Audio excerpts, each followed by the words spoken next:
O choro era fraco, quase imperceptível entre o ruído dos caminhões que passavam pela BR-163, mas João Carlos tinha ouvido muito bem. Depois de 15 anos rodando pelas estradas do Brasil, eu havia desenvolvido uma audição aguçada para sons que não deveriam estar ali. E um choro de bebê no meio do Cerrado Mineiro definitivamente não deveria estar ali. Meu Scania azul reluzente estava parado no acostamento há poucos minutos, perto da saída para Nova Esperança, quando decidi esticar as pernas depois de 12 horas dirigindo sem parar. O sol começava a se pôr, pintando o céu de laranja e vermelho, e eu pensava apenas em encontrar um local seguro para passar a noite. Aos 35 anos, já havia visto de tudo nas estradas: acidentes, assaltos, tempestades que pareciam o fim do mundo, mas nunca havia ouvido um som como aquele.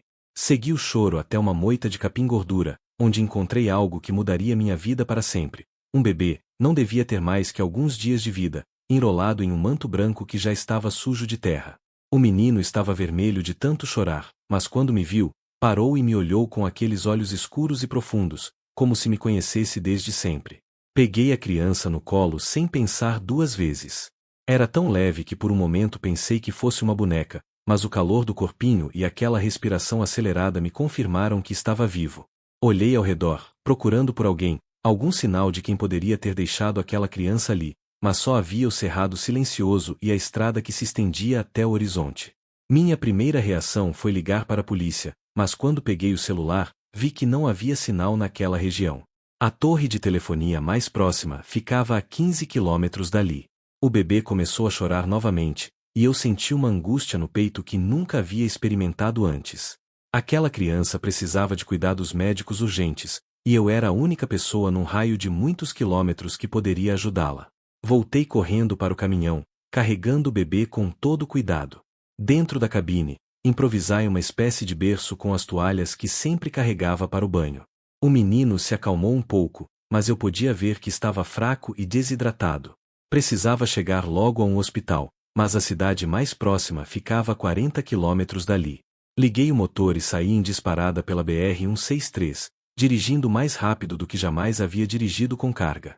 Meu coração batia forte, não apenas pela velocidade, mas pela responsabilidade que agora carregava. Aquele bebê dependia completamente de mim, e eu nem sequer sabia seu nome ou de onde havia vindo. Tudo o que sabia era que Deus havia colocado aquela criança no meu caminho por algum motivo que eu ainda não compreendia. Enquanto dirigia, comecei a pensar em todas as possibilidades. Quem teria abandonado um bebê no meio do nada? Por quê? E por que justamente eu, que vivia uma vida solitária nas estradas, havia sido escolhido para encontrá-lo? Eram perguntas sem respostas, mas uma coisa era certa: minha vida acabará de tomar um rumo completamente diferente, e não havia volta. O Hospital Municipal de Nova Esperança nunca havia me parecido tão distante quanto naquela noite. Quando finalmente cheguei com o bebê nos braços, os médicos e enfermeiras correram para nos atender. A doutora Mariana, uma mulher de uns 40 anos com olhar gentil, examinou a criança com cuidado enquanto eu explicava como havia encontrado o menino. O exame revelou que o bebê estava desnutrido e desidratado, mas felizmente sem ferimentos graves. Calcularam que ele tinha cerca de uma semana de vida e, pelo desenvolvimento, parecia ter nascido a termo. A enfermeira comentou que era um milagre ele ter sobrevivido tanto tempo abandonado, especialmente considerando as noites frias que haviam feito na região. Enquanto os médicos cuidavam da criança, a polícia chegou para colher meu depoimento.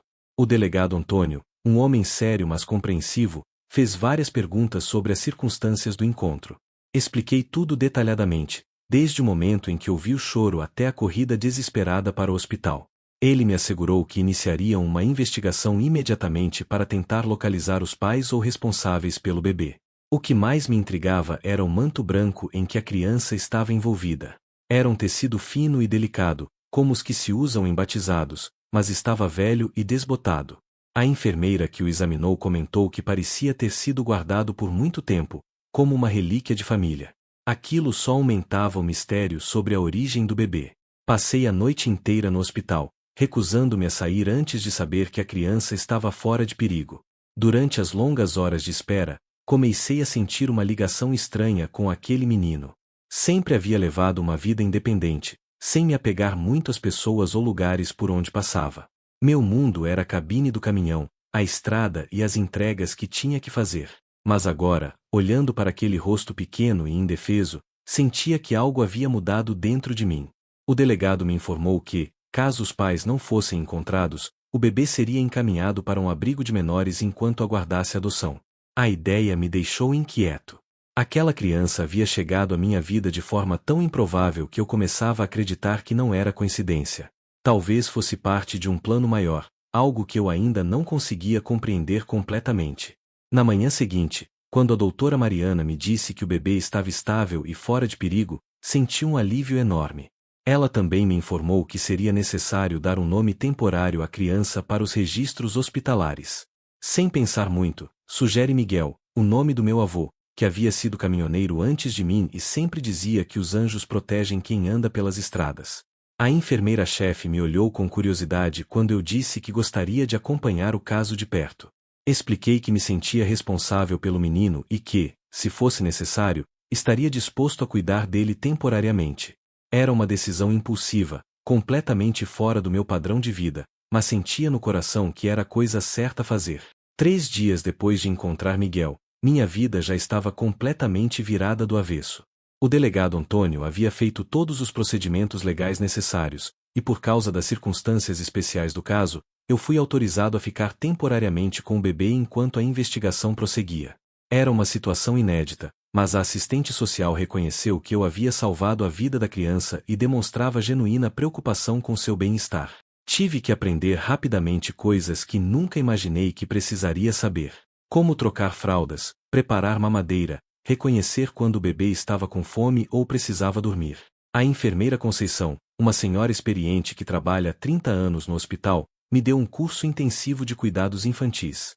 Ela ria das minhas tentativas desajeitadas, mas sempre com carinho, dizendo que eu tinha jeito natural para cuidar de crianças. Meu Scania, que antes era apenas meu meio de transporte e trabalho, precisou ser adaptado para receber um novo passageiro. Comprei um bebê conforto e reorganizei toda a cabine para criar um espaço seguro para Miguel.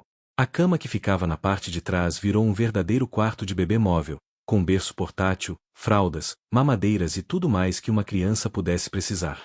O mais difícil foi explicar a situação para meus clientes e para a empresa de transporte onde eu prestava serviços. Seu Joaquim, o dono da transportadora, inicialmente ficou preocupado com a responsabilidade legal, mas quando expliquei toda a história, ele se mostrou compreensivo. Disse que eu poderia continuar fazendo entregas locais por enquanto, evitando viagens muito longas até a situação se resolver. Miguel se adaptou surpreendentemente bem à vida na estrada. O movimento suave do caminhão parecia acalmá-lo, e ele dormia profundamente durante as viagens. Nos postos onde eu parava para abastecer, sempre havia caminhoneiros curiosos perguntando sobre o bebê. A maioria ficava impressionada com a história e oferecia ajuda. Dona Rosa, que trabalha no posto do Trevo, até me deu um monte de roupinhas que sobraram do neto dela. Durante as noites, quando parava para descansar, eu ficava observando Miguel dormir e me perguntando sobre seu futuro. A polícia ainda não havia encontrado nenhuma pista sobre seus pais, e a cada dia que passava, eu me sentia mais ligado àquela criança. Começava a entender que talvez aquele encontro na estrada não tivesse sido acidental, mas parte de um plano maior que eu ainda estava descobrindo. O delegado me ligava regularmente para dar notícias da investigação. Haviam entrevistado pessoas na região onde encontrei Miguel, mas ninguém sabia de mulheres grávidas que tivessem desaparecido recentemente. O caso estava ganhando repercussão na mídia local, e várias pessoas ligavam oferecendo informações, mas nenhuma levava a pistas concretas.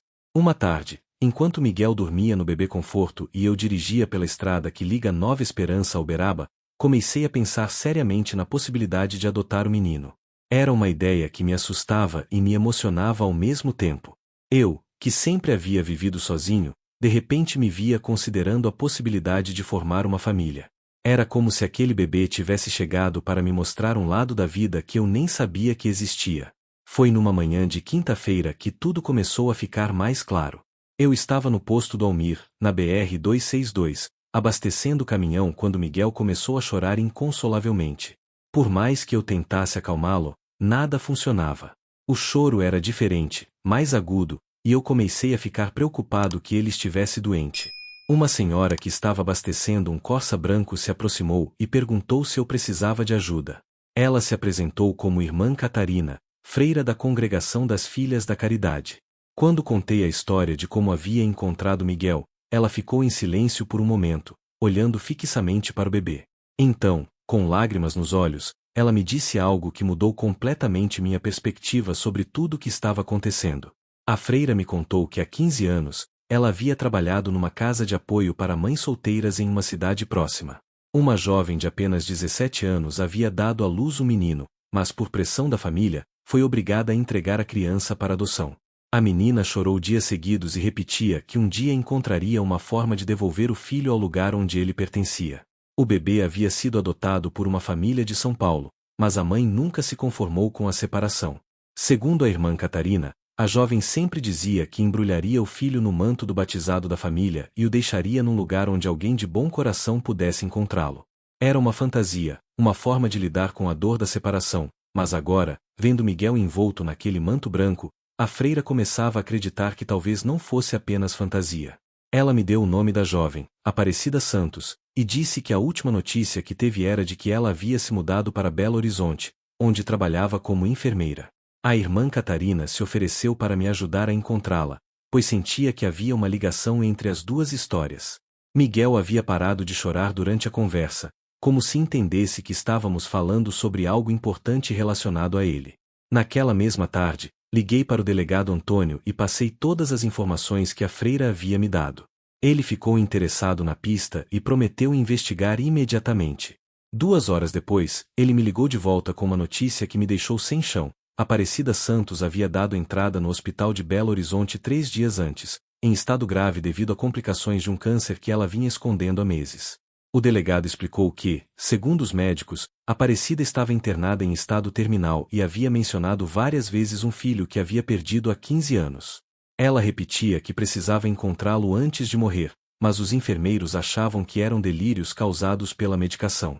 Agora, com nossa descoberta, tudo começava a fazer sentido. Sem pensar 2 vezes, peguei Miguel e parti para Belo Horizonte.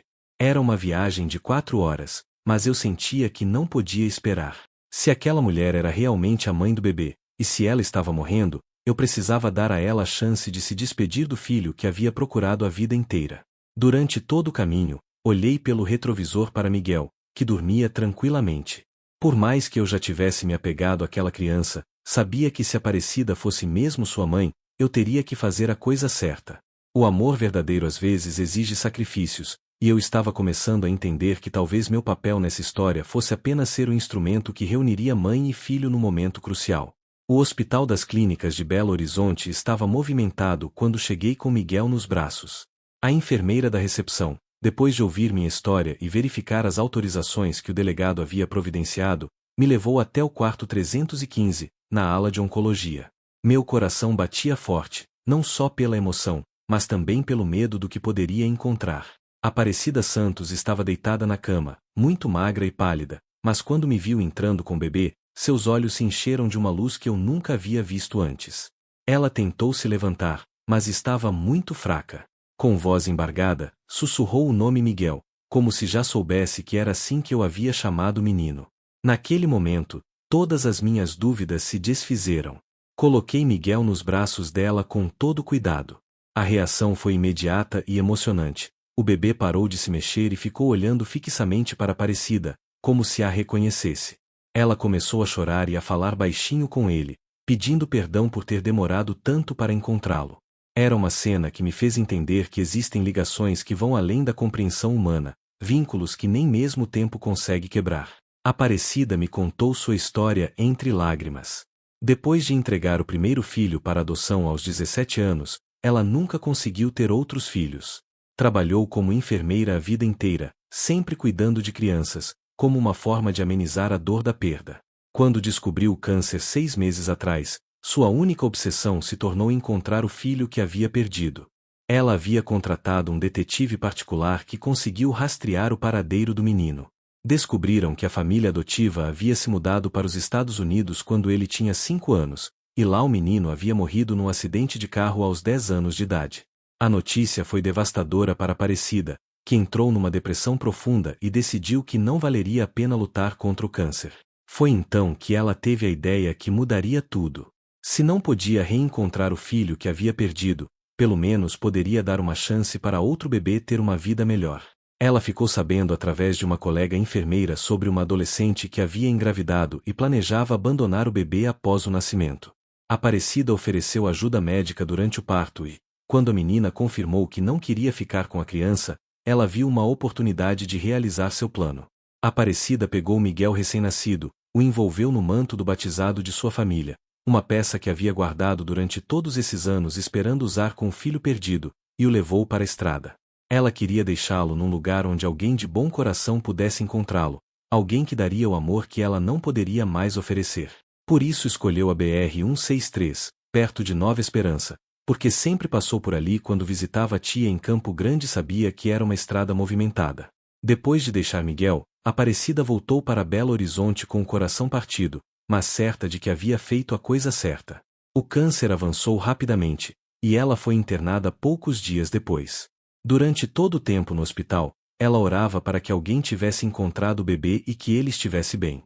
Era como se uma parte dela soubesse que suas orações haviam sido atendidas. Os 3 dias que passei no hospital com Aparecida foram os mais intensos da minha vida. Miguel parecia entender que estava com sua mãe verdadeira e ficava calmo nos braços dela por horas. Aparecida, apesar da fraqueza, ganhava força sempre que segurava o bebê, como se ele fosse um remédio milagroso que a medicina não conseguia oferecer. Durante esse tempo, conversei longamente com Aparecida sobre o futuro de Miguel. Ela estava determinada a não tratá-lo como seu filho biológico, pois entendia que ele já havia sido entregue para adoção uma vez e merecia estabilidade. Segundo ela, eu havia sido escolhido por Deus para cuidar do menino, e ela apenas queria ter a chance de se despedir adequadamente antes de partir. A assistente social do hospital, doutora Paula, acompanhou todo o processo.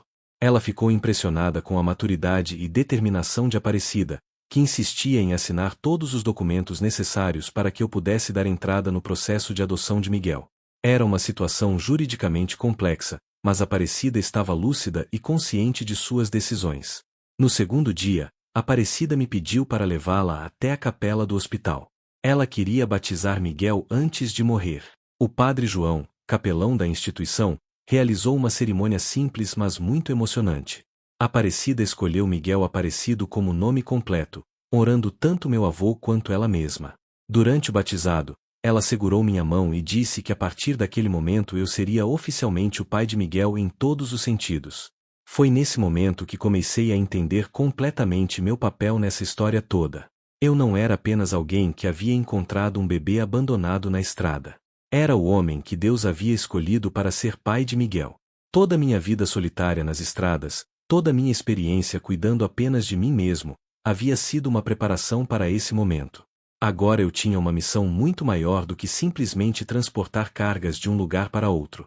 Na madrugada do 3º dia, Aparecida me acordou chamando meu nome baixinho. Miguel dormia tranquilamente no berço improvisado que a equipe de enfermagem havia montado no quarto. Ela me pediu para sentar ao lado da cama e segurou minha mão com a pouca força que ainda tinha. Com a voz fraca mas determinada, ela me fez um pedido que carregaria comigo para sempre. Aparecida me pediu para prometer que contaria para Miguel toda a verdade sobre sua origem quando ele crescesse. Queria que ele soubesse que foi muito amado desde o primeiro dia de vida, mesmo quando ela teve que fazer a escolha mais difícil do mundo. Ela me entregou o manto do batizado e uma carta que havia escrito para ele, pedindo para que eu guardasse até Miguel completar 18 anos. Ela também me deu um terço que pertenceu à sua avó, dizendo que queria que Miguel sempre tivesse proteção divina durante as viagens pela estrada. Segundo ela, caminhoneiro que anda com fé nunca anda sozinho, e ela queria ter certeza de que meu filho, porque agora ele era meu filho, sempre estaria protegido pelos anjos da guarda que cuidam de quem vive na estrada. Às 5 da manhã, Aparecida morreu dormindo, com um sorriso no rosto e a mão estendida em direção ao berço onde Miguel descansava. Foi uma partida serena, como se ela finalmente tivesse encontrado a paz que procurava há tanto tempo. O bebê nem acordou, como se soubesse que aquele era um momento sagrado que não deveria ser perturbado. 2 semanas depois do funeral de Aparecida, eu e Miguel voltamos para Nova Esperança. Os trâmites legais da adoção estavam sendo providenciados pela doutora Paula, que havia se comovido com nossa história e se ofereceu para acompanhar o processo pessoalmente. O delegado Antônio também ajudou muito, facilitando toda a documentação necessária. A notícia da nossa história havia se espalhado pela região, e quando chegamos à cidade, fomos recebidos como heróis. O prefeito até organizou uma pequena cerimônia na prefeitura, onde foi entregue a mim um certificado de cidadão honorário de Nova Esperança. Miguel, que agora tinha quase 2 meses, dormiu durante toda a solenidade, alheio à atenção que estava recebendo. Seu Joaquim, da transportadora, me ofereceu um trabalho fixo, fazendo apenas rotas regionais para que eu pudesse criar Miguel com mais estabilidade. Era uma oportunidade que eu jamais teria considerado antes, mas agora fazia todo sentido. Minha prioridade não era mais viajar pelo Brasil inteiro, mas sim proporcionar uma vida segura e amorosa para meu filho. Aluguei uma casa pequena mas aconchegante no centro de Nova Esperança. Era a primeira vez em 15 anos que eu tinha um endereço fixo, uma casa que podia chamar de lar. Decorei o quarto de Miguel com muito carinho, colocando ali o terço de Aparecida e guardando o manto do batizado num local especial, junto com a carta que ela havia escrito para ele. As primeiras semanas como pai solo foram desafiadoras, mas também as mais gratificantes da minha vida. Miguel era um bebê tranquilo e sorridente, como se soubesse que estava exatamente onde deveria estar. Dona Rosa do posto e várias outras mulheres da cidade se ofereceram para ajudar quando eu precisasse viajar a trabalho, criando uma verdadeira rede de apoio ao meu redor. Durante esse período, comecei a entender melhor os planos de Deus para minha vida. Sempre havia achado que meu destino era viver solitário nas estradas, sem vínculos ou responsabilidades além das minhas próprias necessidades. Mas Miguel me mostrou que eu tinha muito amor para dar e que podia ser um bom pai, mesmo sem ter tido essa experiência antes. A cada dia que passava, nossa ligação ficava mais forte. Miguel sorria quando ouvia minha voz e se acalmava imediatamente quando eu o pegava no colo. Era como se fôssemos pai e filho desde sempre, como se aquele encontro na estrada tivesse sido apenas o reencontro de duas almas que já se conheciam desde antes do nascimento. 3 meses depois de encontrar Miguel, recebi a ligação da doutora Paula comunicando que a adoção havia sido oficializada. Miguel Aparecido era agora legalmente meu filho, e eu era oficialmente seu pai. Naquela noite, segurei meu menino no colo e agradeci a Deus por ter me dado o maior presente da minha vida. Comecei a planejar nosso futuro juntos. Queria que Miguel crescesse conhecendo as estradas, mas também tendo a estabilidade de um lar. Pensava em expandir meu negócio, talvez comprar mais caminhões e formar uma pequena empresa. Queria dar a ele todas as oportunidades que eu não tive, mas sem nunca esquecer das lições de humildade e honestidade que aprendi nas estradas. Miguel completou 1 ano num dia ensolarado de maio, e organizei uma festa na Praça Central de Nova Esperança. Toda a cidade compareceu para comemorar conosco. Era incrível ver como uma criança tão pequena havia conquistado o coração de tanta gente. O delegado Antônio, a irmã Catarina, Dona Rosa, seu Joaquim, todos estavam lá, como uma grande família que se formou ao redor da nossa história. Durante esse primeiro ano, Miguel cresceu forte e saudável. Começou a andar cedo, com apenas 10 meses, e suas primeiras palavras foram papai e caminhão. Era engraçado ver como ele ficava fascinado pelo Scania azul, sempre querendo subir na cabine e mexer no volante. Parecia que a estrada corria em suas veias, uma herança que ele havia recebido de mim. Eu havia modificado completamente minha rotina de trabalho para me adaptar à vida de pai. Fazia apenas viagens curtas, sempre levando Miguel comigo quando possível. Ele adorava os passeios de caminhão e dormia profundamente embalado pelo ronco do motor. Os outros caminhoneiros que encontrávamos pelos postos ficavam encantados com ele, e Miguel logo se tornou conhecido como o menino da estrada. Quando Miguel completou 2 anos, comecei a contar para ele histórias sobre sua origem, adaptadas para sua idade. Falava sobre o anjo que o trouxe para mim na estrada, sobre a mulher muito boa que o cuidou antes de nós nos encontrarmos, sempre com muito carinho e de forma que ele pudesse entender. Queria que ele crescesse sabendo que foi muito amado desde sempre. Foi nessa época que conheci Helena, uma professora de educação infantil que havia se mudado para Nova Esperança para trabalhar na creche municipal. Ela ficou interessada na nossa história quando soube que Miguel era adotado, pois ela mesma havia sido adotada quando criança. Nossa amizade começou quando ela se ofereceu para cuidar de Miguel durante minhas viagens mais longas. Helena era uma mulher especial, com um coração enorme e uma paciência infinita com crianças. Miguel se apegou a ela rapidamente, e eu comecei a perceber que talvez Deus estivesse preparando mais uma surpresa para nossa família. Helena nunca me pressionou sobre nosso relacionamento, mas era claro que existia algo especial entre nós três. Durante esse período, meus negócios prosperaram. Comprei 2 caminhões novos e contratei 2 motoristas de confiança. A Transportes Miguel estava crescendo, nomeada em homenagem ao meu filho que havia transformado completamente minha vida. Miguel adorava visitar o escritório e ajudar no trabalho, sempre com seu capacete pequeno e colete refletivo que mandei fazer especialmente para ele. Aos 3 anos, Miguel já falava sobre ser caminhoneiro quando crescesse. Dizia que queria ter um caminhão azul igual ao papai e viajar pelas estradas ajudando as pessoas. Era emocionante ver como ele já demonstrava a mesma vocação para ajudar os outros que havia mudado nossas vidas. Eu começava a entender que talvez sua missão na Terra fosse ainda maior do que eu imaginava. A cada aniversário de Miguel, visitávamos o túmulo de Aparecida em Belo Horizonte. Eu contava para ele sobre a mulher especial que o trouxe ao mundo e o amou tanto que fez a maior prova de amor que existe, garantir que ele tivesse uma vida melhor.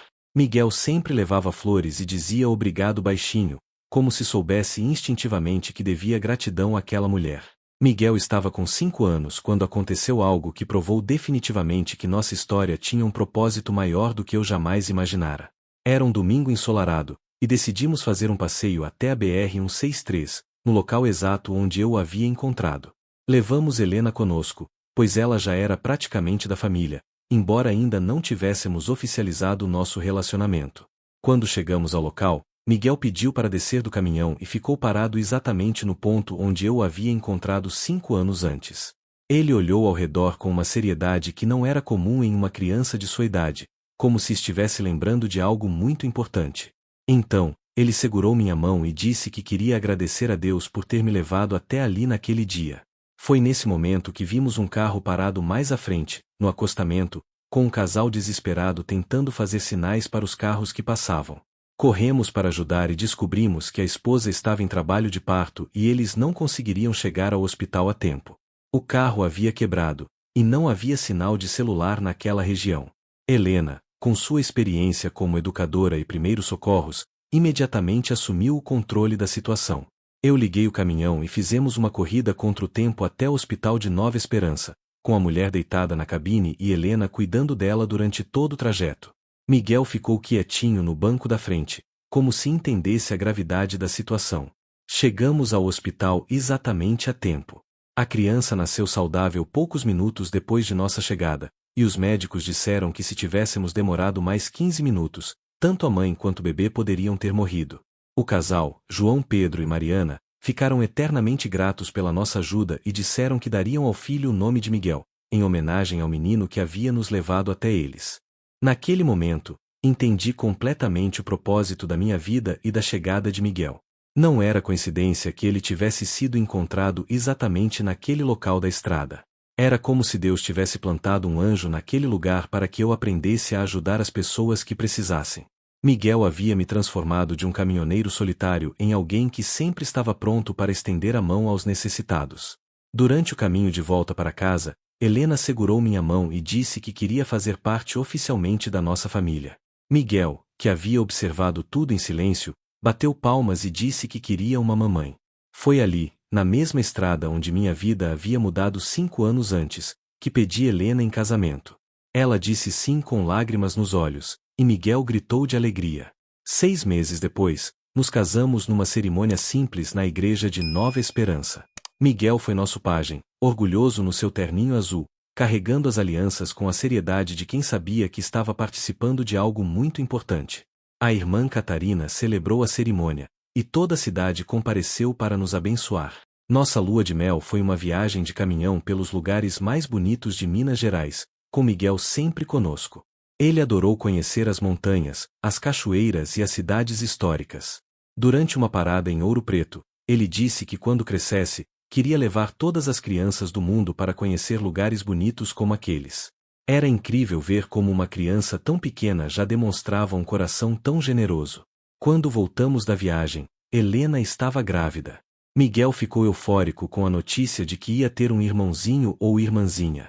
Ele dizia para todo mundo que o bebê ia nascer para completar nossa família, que já estava quase perfeita, mas que ficaria ainda melhor com mais um integrante. Sua maturidade e generosidade me impressionavam cada dia mais. Durante a gravidez de Helena, Miguel se tornou um verdadeiro protetor. Ele conversava com a barriga dela todas as noites, contando histórias sobre caminhões e estradas, prometendo ensinar tudo sobre a vida na estrada para o irmãozinho. Era emocionante ver como ele já assumia naturalmente o papel de irmão mais velho, mesmo sendo ainda tão pequeno.